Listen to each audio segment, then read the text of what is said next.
alunos, estamos aqui mais uma vez para a aula de literatura, hoje trabalhando parnasianismo no Brasil. Lembrando que nós também tivemos esse estilo na França, em Portugal, e hoje nós vamos ver um pouco do parnasianismo no Brasil. Mas qual a origem do parnasianismo? Parnasianismo vem de Parnaso, que era um monte situado na Grécia, habitado por Apolo, deus da arte, do sol e pelas musas. O parnasianismo no Brasil a gente vai trabalhar a partir da poesia, porque outras escolas literárias a gente trabalha a prosa. Tivemos início aí com a publicação da obra Fanfarras, de Teófilo Dias, em 1882. Qual era o objetivo dos parnasianos? A busca do sentido para a existência humana, e eles buscavam isso a partir da perfeição da estética, por meio da perfeição estética, que aí era chamada arte pela arte. As principais características. A primeira, arte pela arte, que era a preocupação estética, o rigor da estética. Era dentro da escrita, eles tinham preocupação com a forma da escrita, não tanto pelo conteúdo, por isso arte pela arte. Era a preocupação com a beleza, com a construção da poesia, e não com o conteúdo que ele vinha trazendo. O objetivismo, que era o contrário da escola literária subjetiva, do subjetivismo, que era o romantismo. O universalismo, que eles tinham apego pelos temas universais, o cientificismo e o positivismo eram os pensamentos científicos e positivismo da época, que vai impactar na maneira de escrever dos parnasianos. Aí nessa época o momento histórico era o processo industrial e científico, temas baseados na realidade, os objetos e paisagens, eles se baseavam nisso. Fatos históricos, mitologia grega e cultura clássica, que aí nós temos essa retomada, porque até então nós trabalhamos essa mitologia grega e cultura clássica no arcadismo. A busca pela perfeição formal, pela perfeição da forma desses versos, desses textos. Outra característica é a sacralidade e o culto à forma. A sacralidade é que eles colocavam dentro dos seus textos um pouco de religiosidade, elementos religiosos no meio. Mas isso não quer dizer que eles trabalhavam a religião em si, como era o caso do Barroco.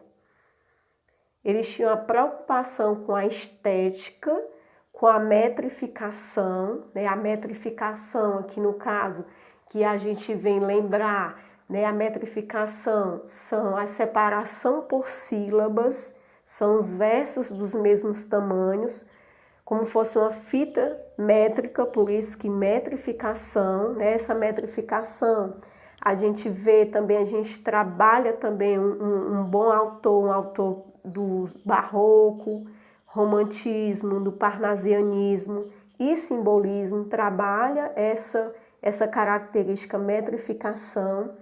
Dentro do parnasianismo, a metrificação, eles nos traz as 10 sílabas, que são as decassílabas, e as 12 sílabas, que são a dodecassílabas ou alexandrinos, a questão da versificação dos versos, que no caso a gente vai ver aqui mais adiante a questão do soneto, que é o primeiro estrofe é 4 versos, composto por 4 versos, o segundo por 4 versos, o terceiro por 3 versos e o quarto por 3 versos. Então, essa é a questão da versificação.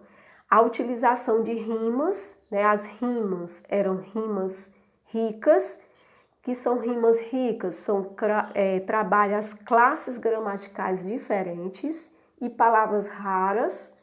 Então, são palavras bem trabalhadas, difíceis às vezes de ser entendida. Preferência por estrutura fixas, que foi o que eu expliquei anteriormente, que era o soneto, 4, 4, 3, 3 versos. e a descrição visual bem detalhada. E a gente tem uma ideia sobre essa descrição bem detalhada no texto Vaso Chinês, né? Ele descreve detalhadamente o vaso.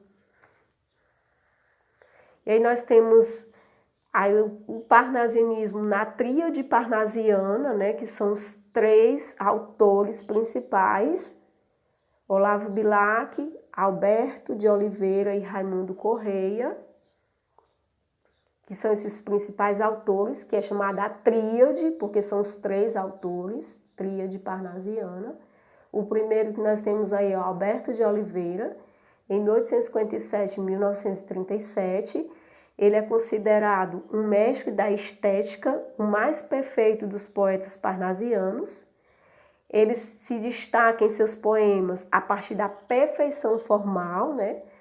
Bem como a métrica rígida, a questão da metrificação e a linguagem bem esmerada, bem trabalhada. Ele é enquadrado no parnasianismo a partir do seu segundo livro, que é Meridionais. O Raimundo Correia, em 1859 e 1911, ele é enquadrado na escola parnasianismo a partir do livro Sinfonias. Ele atuava como autor do romantismo. Então, assim, é perceptível que ele tinha traços do romantismo, né? Então, a gente vê aí a influência de Castro Alves, que a gente viu que o Castro Alves e Gonçalves Dias eram autores do romantismo, né? Castro Alves trabalhava temas relacionados à liberdade dos escravos, né? O Gonçalves Dias, ele trabalhava o saudosismo, né? Ele trabalhava a saudade que ele tinha do país, do Brasil.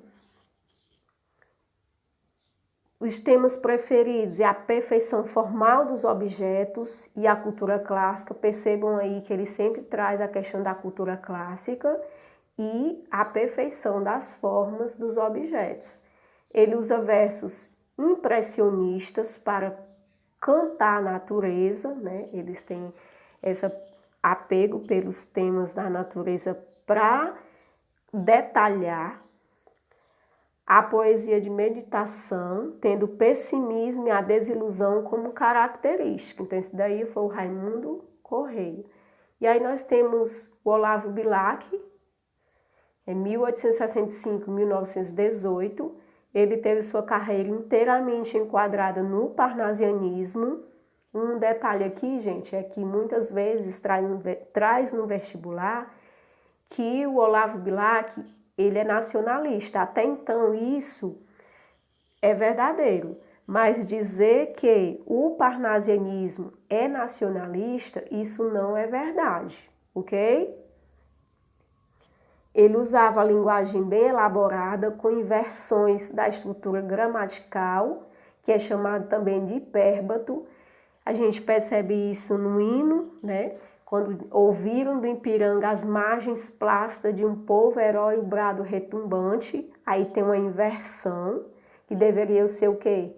As margens plácidas do Ipiranga ouviram o brado retumbante de um povo heróico. Então, aí a gente tem uma inversão. E a busca pela perfeição da métrica, né? No caso, a busca pela perfeição da métrica no parnasianismo, ou são as 10 sílabas, decassílabas, ou 12 sílabas, dodecassílabas. A produção literária, Panóplias, Via Láctea, Sarça de Fogo, Alma Inquieta, As Viagens e Tarde, ok? Aí foi o Olavo Bilac.